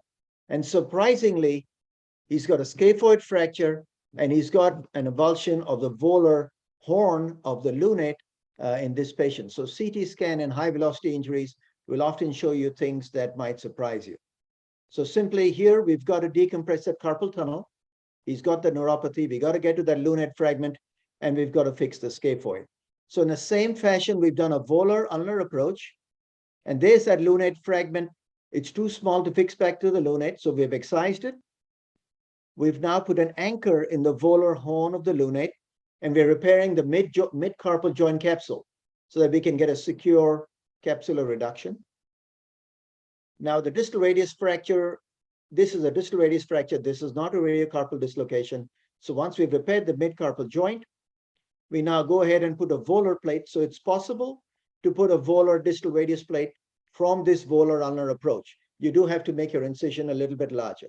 Once you fix the plate, now we've got to fix the scaphoid. So we make a 1 centimeter incision dorsally, and then using a limited open approach, pass a guide wire through the scaphoid to the front, and you can put a screw and fix that fracture. So that's how we've managed this patient who had that little lunate fracture there, scaphoid fracture, and this radius fracture. And we've managed also to decompress the ulnar, the median nerve by going through this volar ulnar approach. Now here is a young medical student, and as medical students do when they're celebrating after graduation, a little bit too much to drink, fall down some stairs. Now, when you look at these injury films, look at the way this fragment is flipped over and is pulled off with the wrist when it dislocated dorsally. Now, he's been treated elsewhere. And if you look at the close reduction, that fragment has not been correctly reduced. It's just fallen out of place. So they did a good job in the other hospital where they fixed that volar ulnar fragment and they put an external fixator. However, they have not reduced the depression of the joint surface. So the carpus is still slightly dorsally subluxated on the radius. So the patients now come back 3 weeks later. So we got to take this apart. So we've done some imaging, and in this case, we did use some 3D imaging. And if you're not as good as Christian, all you need is a good registrar, and a good registrar will do the imaging for you and make the prints for you. So in this case, you can see there's a big gap here dorsally. This surface needs to be elevated to be brought up here. Now, in this kind of a case, to get a good exposure, it's a good idea to go dorsally and volarly because you want a good exposure of the radiocarpal joint. So this is a dorsal approach. And as you can see, I clean and leave the external fixator pins in place in case I need them for intraoperative traction. The first thing we see when we do the dorsal approach between the third and the fourth compartments is there's a proximal injury to the scapholonate ligament, but it's in the proximal part, so not important. This is the joint surface that's depressed. Here is the wire coming through from the front. Now we go to the front. The median nerve is severely scarred, so we've done a median neurolysis by going ulnar to the FCR. Then we've taken out the metalwork and put a volar plate. So now from the front, we're applying a plate, and from the back, we've got the joint surface lined up. There's a gap here in this articular holding up that subchondral surface. In these cases, I like to use calcium phosphate, which hardens up and gives you a nice buttress. And that's the patient did not require plate removal because we fixed the fracture from the front, but we used the dorsal approach to get anatomical alignment of the articular surface, with this being a more complicated and late presentation with revision fixation. So to summarize, when you're looking at these complicated distal radius fractures, first thing in the emergency room, make sure they don't have median nerve symptoms, very common with complex fractures. Secondly, if you see somebody with a high velocity injury, have a low threshold to get a CT scan, you will pick up carpal injuries that you may miss otherwise. When you're fixing a radius fracture, think of the key fragments. Do I need to buttress the styloid of the radius? Is there a volar ulnar fragment? Is there a ligament disruption that I need to repair? Think of the volar ulnar approach, very useful in complex cases, very swollen arms. And if you're doing a revision, don't hesitate to do a combined approach, but if possible, keep your fixation on the one side to minimize stiffness. Thank you. Thank you, Dr. Pindra, for the sharing your nice cases. So let me introduce Dr. Yukio Abe from Yukio Abe is a clinical associate professor at Yamaguchi University School of Medicine. Now he serves as a vice principal of Shimonoseki General Hospital in Japan. He will talk about distal radius fracture and DRJ instability, the role of wrist arthroscopy. Dr. Abe, please. Okay.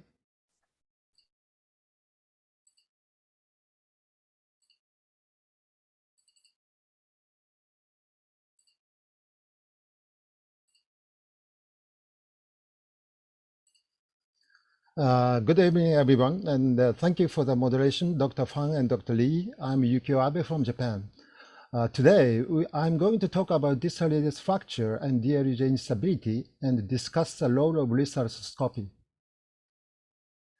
There are several principles of the treatment for DRF, including to get the anatomical alignment and joint surface, and intraarticular soft tissue injuries such as TFCC and ACL injury can be evaluated and treated simultaneously. From these aspects, wrist arthroscopy seems to be advantageous. Volar-locking plate fixation is currently a gold standard procedure. Therefore, we have tried to facilitate doing wrist arthroscopy during plate fixation. We developed a procedure, PART, that stands for Plate Presetting Arthroscopic Reduction Technique and initially published in 2008. How to do it?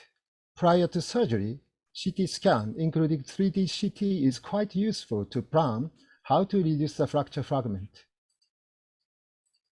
Initially, volar side of the skin is incised, pronator quadratus is elevated, and volar fracture site is identified and reduced directly.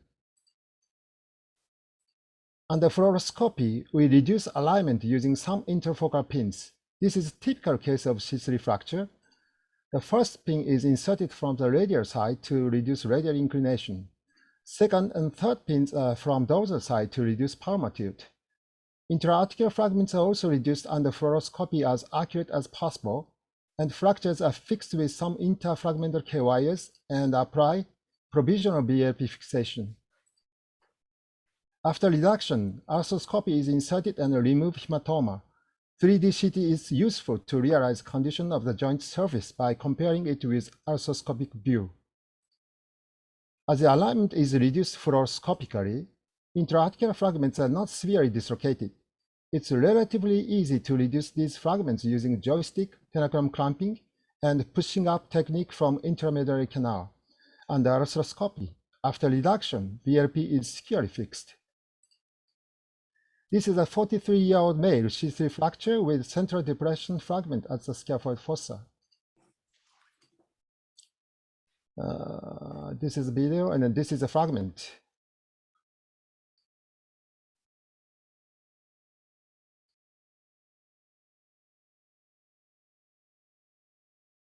So now I'm trying to push up from intermedially. The upper is the radial side and the lower is the ulnar side.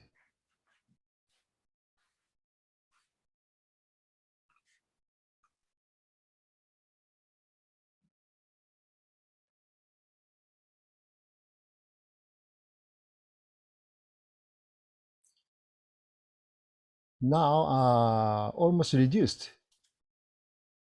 But here we can still see the step off.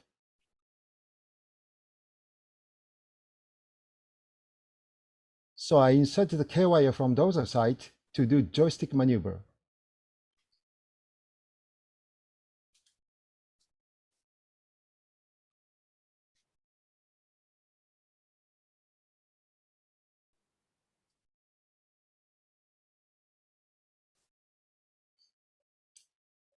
And now I've got reduction like this. The K-wire, a temporary fixed fragment, was removed 2 weeks after surgery. The screw supported this fragment, so I didn't perform bone graft. 6 months after surgery, when the plate was removed, we tried second look for articular surface. Regeneration with fibrocartilage at the gap was observed without any step off. 1 year after surgery, Mayo and DASH score were perfect. Today's theme is how to manage DRUJ instability associated with DRF. Before discussing this theme, I investigate the frequency of TFCC injury associated with DRF in my cases. This is the background. I've performed PAT for over 600 lists so far. Average age was 63, including few high-level athletes. About 80% of the lists were intra-articular fracture, and C3 was mostly involved. This is a latent pattern of TFCC injury according to our original classification. We could see it in 440 lists. It was almost 70%. But these were including certain amount of degenerative tear. Traumatic tear was 47.5%. Slit tear at the disc is the most common, and the peripheral avulsion from the ulnar styloid was the next common. Foveal tear without ulnar slide fracture was very few, only 8 cases. How to diagnose DRG instability? Preoperative X-ray and CT are often useful. Ulnar head Bartman test under general anesthesia is essential, and DRG arthroscopy is a definitive procedure. DRG expansion and small fragment at the fovea on the X-ray indicate DRG instability, and ulnar styloid base fracture is also the predominant finding of DRG instability. CT is useful to detect DRG dislocation.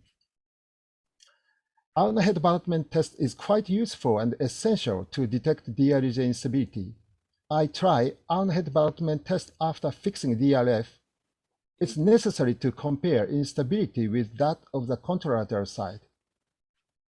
Video shows a typical case of DRG instability before and after the repair.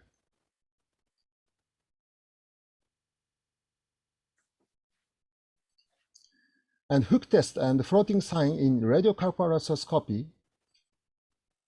are effective to diagnose. However, DRG arthroscopy is a definitive procedure to diagnose TFCC foveal tear. 1.9 small scope is suitable to see the foveal region, like this. The necessity of simultaneous treatment for associated TFCC foveal injury is still controversial. In the clinic, young and active patients are basically indicated. This is an 18-year-old man. He had bilateral DRF, left side was C3, and the right side was C1, associated with TFCC foveal tear. We could recognize TFCC complete tear through DRG arthroscopy. I carried out arthroscopic transversus repair reported by Toshi Nakamura. 2 loop sutures passed through the bone tunnels are retrieved through the 4-5 portal, and TFCC is tightly attached to the fovea with tying up the thread. These are photos after repair. TFCC foveal region is completely repaired. 3 months after surgery, ROM of the wrist was almost normal. He achieved full functional recovery. 6 months, when plate was removed, we could see normal tension of TFCC and healthy ligament at the fovea. However, we performed simultaneous TFCC foveal repair only 5 wrists. It's 0.8%. I think this is probably because almost patients we have treated were ordinary people, not high athletes, and their average age was 63 years old. Ulnar styloid fracture, especially base fracture, could lead to DRG instability if it includes TFCC foveal region. In that case, we need to fix this fracture. This is a student of military self-defense. She underwent ORIF using VLP for DRF, but ulnar styloid base fracture was ignored. She visited our clinic with slack sensation of the wrist and the weakness of grip strength 4 months after the operation. Ulnar head Bartman test showed gross instability of the ulnar head. Ulnar head instability remained after tension band wiring of the ulnar styloid. Therefore, I carried out transversus repair. After repair, ulnar head instability disappeared. She could return military school without any deficit 4 months after surgery. This is a strategy for DRG instability associated with DRF. After fixing DRF, ulnar styloid fracture should be fixed when DRG instability is recognized. DRG instability still exists after fixing ulnar fracture. TFCC foveal tear should be investigated and treated. Gross DRG instability without ulnar styloid fracture indicates TFCC fovea injury. In that case, TFCC fovea repair should be considered. These strategies should be indicated to young and active patients. Conclusion. Wrist arthroscopy, especially DRG arthroscopy, is a definitive procedure to diagnose TFCC foveal tear. Arthroscopic transversus repair is less invasive and effective procedure to treat this condition. Thank you very much for your attention. Thank you, Dr. Abe, for the nice presentation. Now we open these two topics for the question and answer. So far, I haven't found any question from the audience. So I like to ask a question myself to Dr. Bindra. In the first case, you just repair the radial side. It's a carpal dislocation case. So what about the ulnar side? What did you do for the ulnar side to stabilize the wrist? So it's a radiocarpal dislocation. So it needs repair of the short and long radiolunate ligaments. So by repairing the styloid and repairing the radiocarpal joint became stable. Now the distal ulna, if you look at that case, the distal radioulnar joint remains stable. The ulnocarpal joint does not need stabilizing because once you stabilize the radiocarpal joint, that stabilizes the whole thing.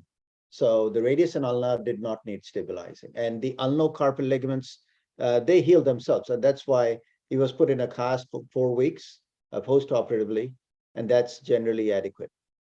Okay.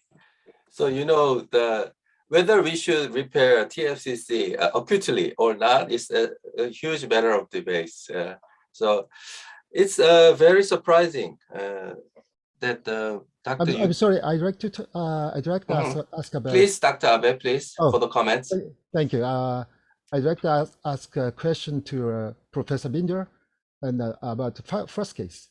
You repair borer side of the small fragment to how to repair the borer ulnar fragment. You use some kind of you repair borer side of the ligament to reattach the radius. Correct. So in this case, the ulnar injury on the radial ulnar corner was purely ligamentous avulsion. There was a piece of cartilage which was the lunate facet of the radius. That cartilage was ejected. So I replaced the cartilage back in. And when you reduce the radius, the cartilage piece sat back in place. There was no need for fixation of the cartilage fragment. But the volar ligament, the short radiolunate ligament, was reattached back to the radius by bone anchors. Correct. Okay, thank you. Okay. So we all agree that the volar lunate facet fragment is very important to prevent the dislocation of the carpus. What's your thoughts on the best fixation device for this tiny fragment? Dr. Abe, please. Now we have several plates to fix such a small fragment from aptus or like a hook plate. Yes, right. Okay. But however, even the small fragments, such a plate is not useful. So at that time, I use like Professor Bindra, I stitch borer side of the fragment, borer side of the ligament to reattach the radius. Dr. Bindra, what's your thoughts on that?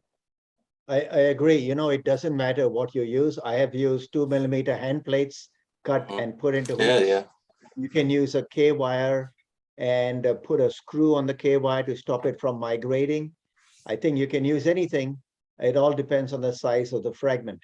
The one lesson I've learned is that when there is polytrauma and their lower limbs are injured, and we see a lot of that because I work in a trauma hospital, that no matter how you fix it, they can displace late.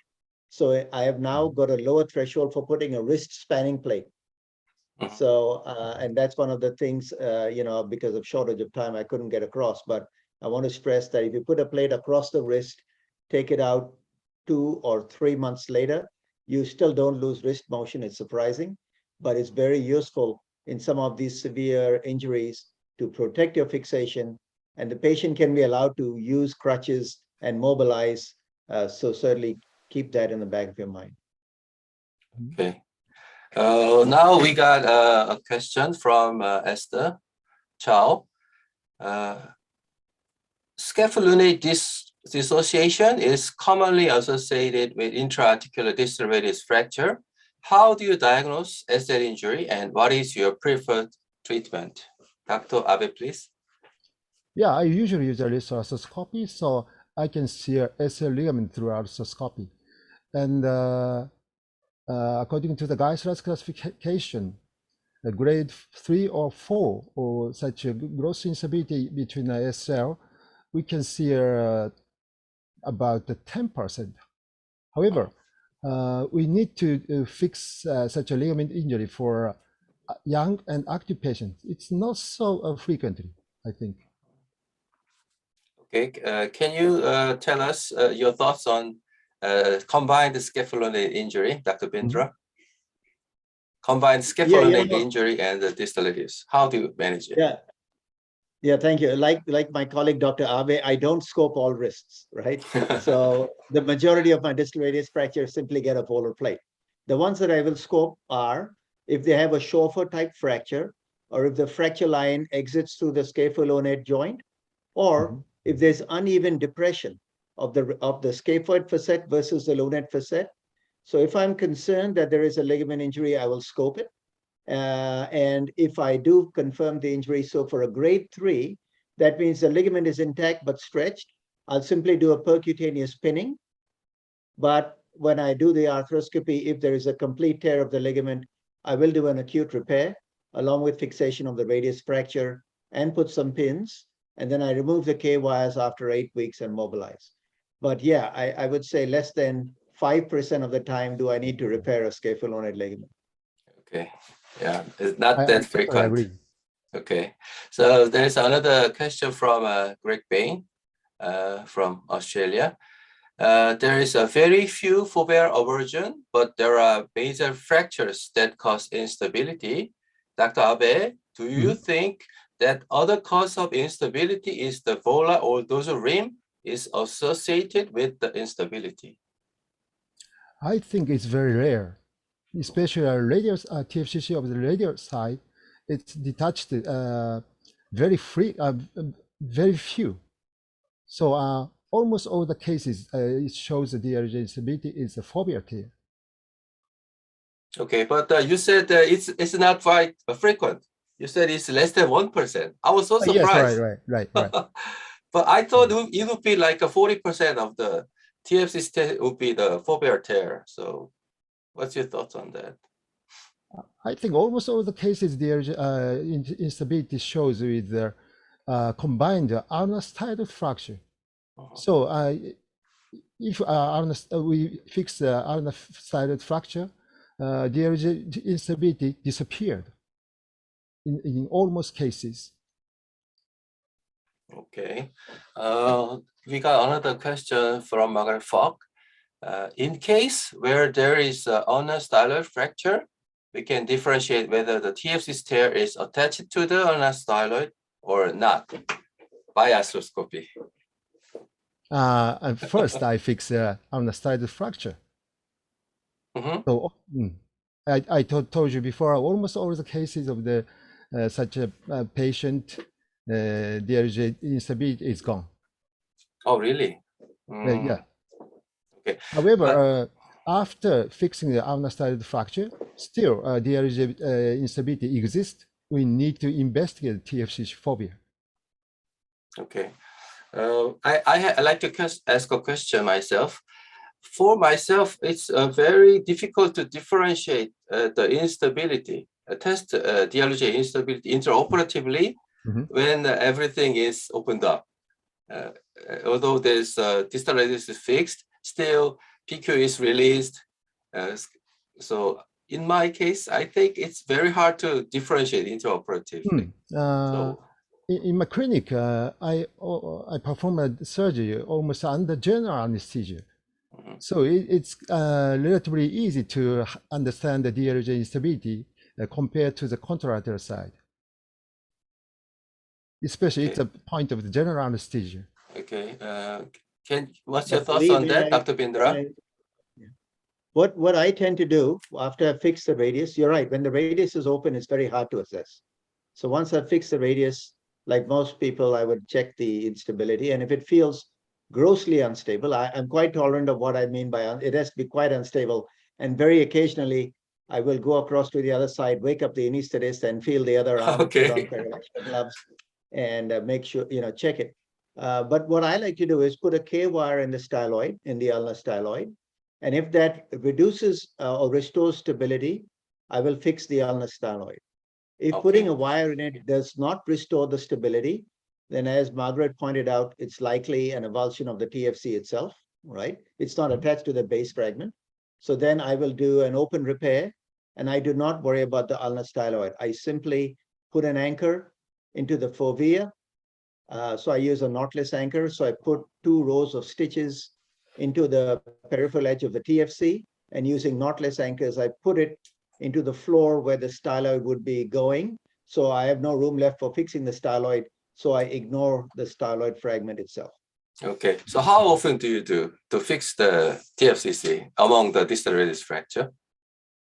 It would be, again, the very low percentage. Okay. Again, less than 5% of the time. If I'm slightly suspicious that it's a little bit looser than the other side, if I put them in supination for the first 3 weeks, that seems to work quite fine as well. Yeah, I agree with you. We also have a question from Michael Sando. Osteoarthritis following distal radius fracture fixation is reported at 30 to 40%. Does this reflect inadequate reduction, or is it mainly articular surface trauma? And can a confirmation of adequate reduction be confirmed with imaging alone or even in simple cases? Dr. Abeg, can you tell us your thoughts? I'm sorry. Arthritis will following about 30 to 40%. Is it caused by inadequate reduction or articular fracture itself? I have had a very rare case in such osteoarthritis after the DRG, after distal radius fracture, because I usually try to fix joint surface using a wrist arthroscopy. So 30 or 40% is very frequent, I think. I think he's Dr. referring to probably Dr. Sandow is probably referring to radiographic osteoarthritis, not symptomatic osteoarthritis of the distal radius, because 40% of our patients with wrist arthritis don't have distal radius fractures, right? Most of the wrist arthritis that I see are from slack wrist or similar conditions. So I think he's referring probably to to radiographic changes. Now, I don't scope all, so I don't know, but I believe like any joint articular reduction, what you see on X-ray is often less than what you see when you're doing the arthroscopy, especially because arthroscopy is so magnified that everything looks much worse than when you do with the X-ray. But I think in my hands, getting a good reduction in the majority of cases seems to be adequate without arthroscopy. And I don't think that it's changing the incidence of symptomatic osteoarthritis, maybe radiographic. Dr. Feng, would you proceed the question? Oh yeah, I want to ask Yourself? something. Yes. Yes, to both experts. The instability and symptomatology of DRUJ instability problems, they don't correlate. Patients with unstable distal radial joint does not necessarily have symptoms. Those with symptoms does not necessarily have an unstable joint. They can have a stable joint. Well, so I don't know how to prevent that in an acute scenario. You can always come back later. What are your insights on this in the acute situation, number one? Secondly, in the chronic situation. Okay, we got another question to Dr. Abe. So in what percentage do you do wrist arthroscope for the intra-articular distal radius fracture? Yeah, I think arthroscopy is needed to not to evaluate not only the joint surface but also soft tissue injury. So basically, I have done this arthroscopy for almost all the cases. However, Okay. The elderly patient or inactive patient, I don't use a wrist arthroscopy. Okay. Oh, can you answer my chronic versus acute question? Yeah, sure. Go ahead. Abe and Bindra. I'm sorry? Chronic? How do you decide who will become problematic later and who do you need to treat? It's a very difficult question, I think. Yeah. But basically, young, for example, 20 or 30 years old, and high-level athletes like a tennis player or so. So I prefer to fix TFCC simultaneously. But I don't know it's definitely needed or not. So if she is old and unstable, slightly unstable, you just leave it. You don't want to repair. I don't fix. Okay. How about for Randy? Yeah, like I said before, I don't have a high threshold to fix all ones that are loose, right? I'll leave them in a supination position for a few weeks and I'll let them settle down because I believe a lot of them are asymptomatic. And you can't predict, right, Christian? You can't predict who's going to be symptomatic or not. A lot depends on their activity level, as Dr. Abe said, or what work they do, the carpenters, and a lot of twisting movements, etc. And yeah, I would deal with it later if it becomes symptomatic. For sure. And this follow-up question now, let's say 3 months, 6 months down the line, you have a lady, scenario 1, she's unstable and symptomatic. Scenario 2, she is stable but symptomatic. How do you deal with these two patients differently? So if they're stable, in my mind, if they're stable but symptomatic, that pain is coming from somewhere else. It's ECU tendonitis or ulnocarpal abutment or something like that. The steroid injection is the best cure for those people, and time. Steroid injection and time, and I'm going to do nothing. I'm going to try to delay as long as possible. If they're unstable, and it clearly seems to be that, again, after I feel that they're fully rehabilitated, so they're not stiff, they can be ready for another operation, I'd probably wait about 6 months before I would then proceed. And I would get some more imaging like an MRI scan, but then I would proceed with an arthroscopy and then do a TFC repair plus minus ulnar shortening, whatever is needed. Yeah. Okay, there is another question to Dr. Bindra. Excellent results of the revision case of the medial intra-articular depression. I want to know what is the best timing of revision, and is there any time limit to do the revision? You know, the problem in that case, and in any case, is when the joint surface is depressed, you know you want to restore it as quickly as possible.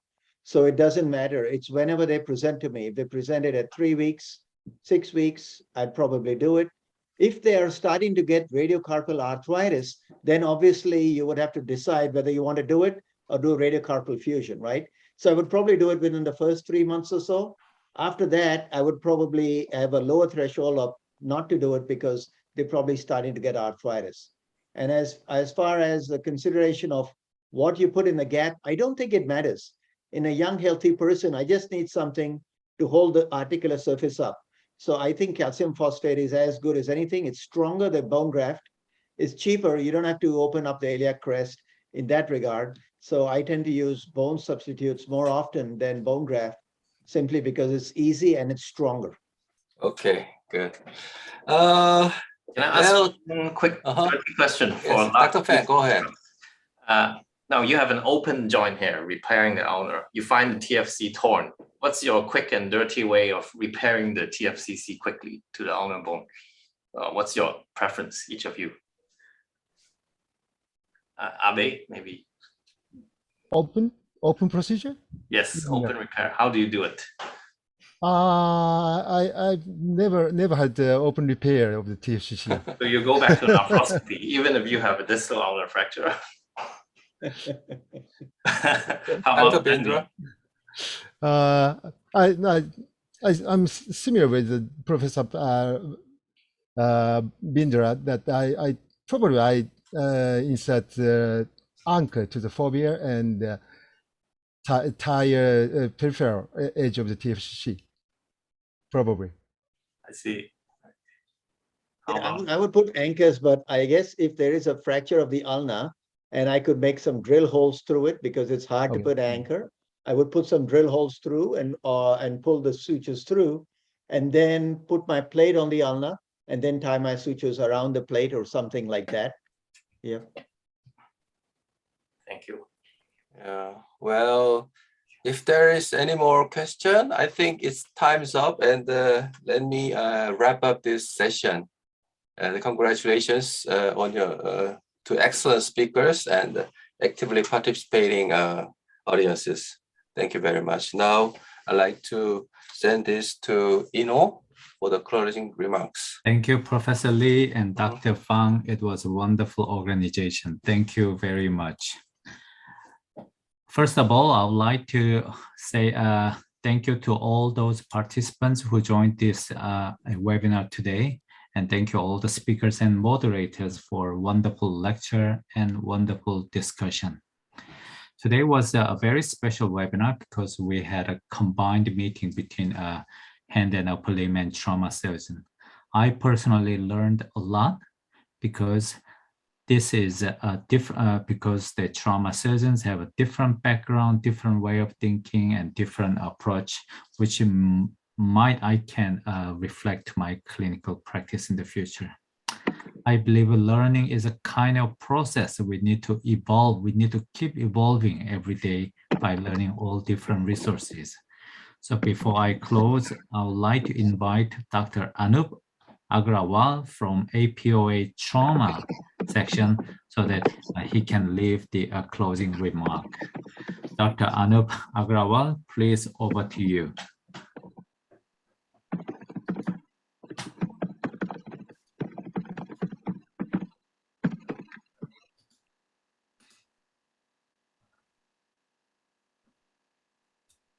Okay, ladies and gentlemen, before you leave this webinar, you need to have your own QR post-survey QR code. Then we can provide you the certificate. So please click this post-survey webinar so that we can improve our webinar in the next time.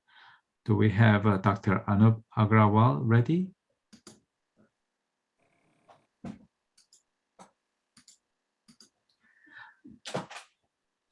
Okay, then we would like to close this webinar today, and thank you very much for your joining, and thank you for all your effort and time. Thank you very much. Thank you. Well, thank you.